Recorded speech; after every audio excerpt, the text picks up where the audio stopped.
당신은 가서 수산에 있는 유대인을 다 모으고 나를 위하여 금식하되 밤낮 3일을 먹지도 말고 마시지도 마소서. 나도 나의 시녀와 더불어 이렇게 금식한 후에 규례를 어기고 왕에게 나아가리니 죽으면 죽으리이다 하니라. 오늘 생명양식은 에스더 4장 1절에서 17절 말씀으로 4장 전체입니다. 조금 긴데 이런 내용이에요. 페르시아의 2인자였던 하만이라는 사람의 계략 때문에 바사 왕국에 있는 유다 민족 전체가 몰살당할 위기에 처하게 됩니다. 본문 1절은 이런 사정을 알게 된 모르드게가 자기 옷을 찢고 굵은 베옷을 입고 재를 뒤집어 쓰고 성중에 나가서 대성통곡하며 대궐문화까지 이르렀다고 말합니다. 이 소식을 들은 왕비 에스더는 사람을 보내서 모르드게에게 성 안에 있는 자기에게 와서 도대체 무슨 일인지 얘기해 보라고 하죠. 그런데 모르드게는 이걸 거절하고 그냥 성문 앞에 머물며 애통해합니다. 그래서 에스더의 내시인 하닥이 이 두 사람 사이를 오가며 말을 전달해 주는 식으로 두 사람 사이에 대화가 오가는데 오늘 본문이 그 대화의 내용을 잘 보여주고 있습니다.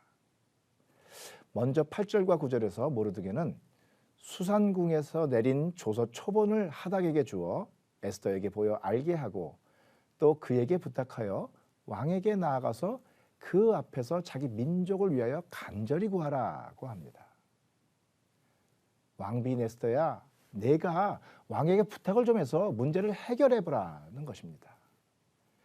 그러자 에스더는 모르드게가 시키는 대로 하고 싶어도 왕실 법규 때문에 그렇게 쉽지가 않고 오히려 자기가 죽을 수 있다고 대답합니다. 이에 모르드게는 다시 13절에서 너는 왕궁에 있으니 모든 유다인 중에 홀로 목숨을 건지리라 생각하지 말라고 하고 이어 14절에서 내가 만일 잠잠하여 말이 없으면 유다인은 다른 데로 말미암아 노임과 구원을 얻으려니와 너와 내 아버지 집은 멸망하리라. 내가 왕후의 자리를 얻은 것이 이때를 위함이 아닌지 누가 알겠느냐고 합니다. 그러자 에스더는 16절에서 당신은 가서 수산에 있는 유다인들을 다 모으고 나를 위하여 금식하되 밤낮 3일을 먹지도 말고 마시지도 마소서. 나도 나의 시녀와 더불어 이렇게 금식한 후에 규례를 어기고 왕에게 나아가리니 죽으면 죽으리이다 라고 대답합니다. 죽으면 죽으리라. 뭔가 비장한 각오를 다질 때 간간히 되뇌이곤 하는 말이죠. 우리는 보통 이 말을 했던 에스더에게 주목하곤 합니다. 하지만 오늘은 모르드게에 대해 생각해 보려 합니다.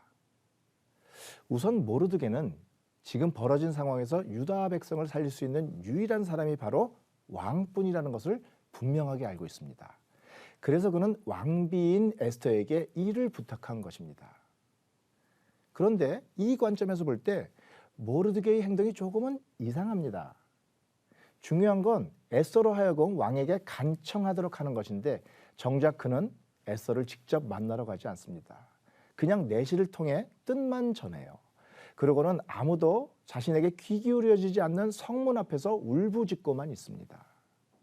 저 같으면 당장 에스더에게 찾아가서 상황을 하소연했을 텐데 말이죠.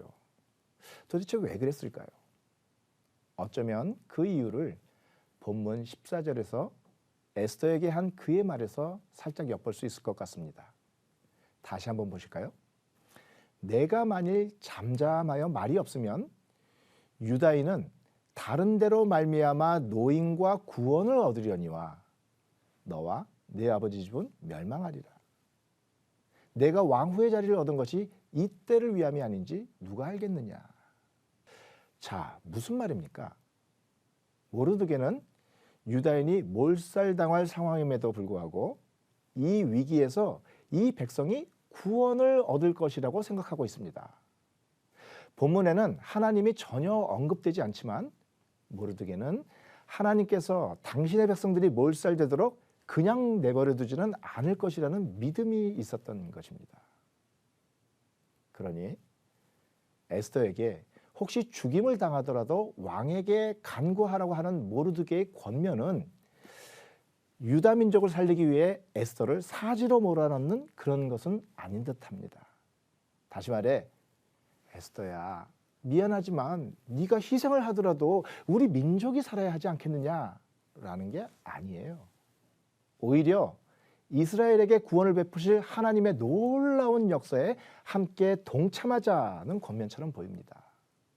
에스더가 왕후가 된 것은 이때를 위함이 아닌지 누가 알겠느냐고, 즉 이 일을 하기 위해 네가 왕후가 된 것이 아니겠느냐고 하면서 말이죠.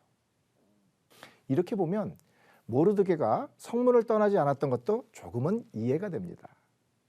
그는 한편으로는 왕의 명령만이 이 난국을 타개할 수 있다고 생각하면서도 왕이 그런 결정을 하도록 마음을 움직이는 것은 왕비 에스더도 그 누구도 아니고 오직 하나님이시라고 생각한 겁니다.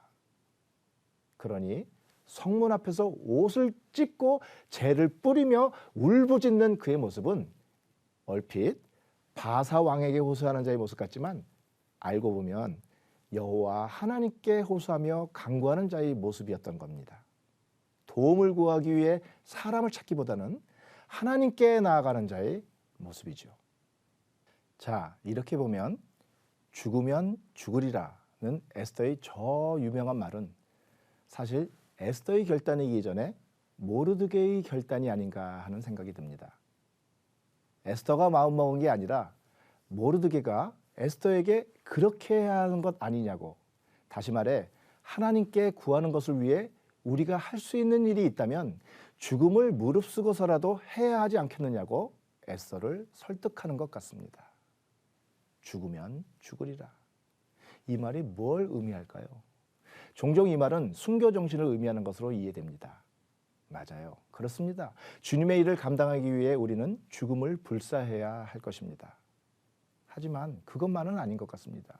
오늘 본문에서처럼 우리가 하나님께 간절히 구하는 것이 있다면 우리가 구하는 그것을 이루기 위해 우리도 발벗고 나서야 한다는 것, 때로는 죽음을 무릅쓰기까지 해야 한다는 것을 의미하진 않을까요?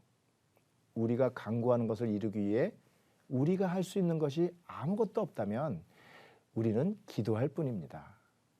그러나 우리가 할 수 있는 것이 있다면 우리는 기도하고 나서 기도한 대로 행동해야 합니다. 종종 그것이 싫고 힘들고 어렵고 자존심 상하더라도, 때로는 죽을까 두렵더라도 해야만 합니다.